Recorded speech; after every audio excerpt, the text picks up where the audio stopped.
چاغی سینکڑوں مسلح افراد کا شہر پر دھاوا سرکاری دفاتر اور بینک پر قبضہ تھانہ نظر بلوچستان کے ضلع چاغی کے تحصیل ہیڈ کوارٹر میں جمعرات کو سینکڑوں مسلح افراد نے شہر میں داخل ہو کر مختلف سرکاری تنصیبات پر قبضہ کر لیا جبکہ پولیس تھانے پر حملہ کر کے اسے نظر آتش کر دیا۔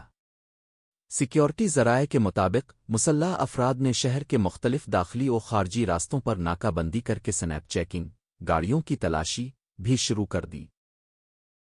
ذرائع کے مطابق مسلح افراد نے چاغی شہر میں داخل ہونے کے بعد سرکاری دفاتر بینکوں اور پولیس تھانے کا کنٹرول اپنے ہاتھ میں لے لیا جس کے باعث شہر میں شدید خوف و ہراس پھیل گیا اور تمام کاروباری سرگرمیاں معطل ہو گئیں۔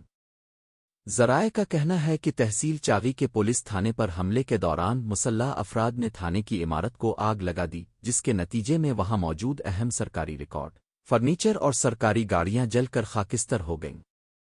حکام کے مطابق حملہ آور پولیس تھانے سے ایک ایمبولینس بھی اپنے ساتھ لے گئے جبکہ انہوں نے مختلف شاہراہوں اور اہم مقامات پر ناکہ بندی کر کے گاڑیوں کی تلاشی اور شہریوں کی شناختی جانچ کا سلسلہ بھی جاری رکھا۔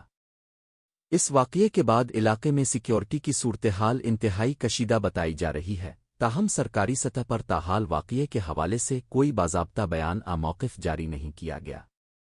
Source express news. Source Urdu point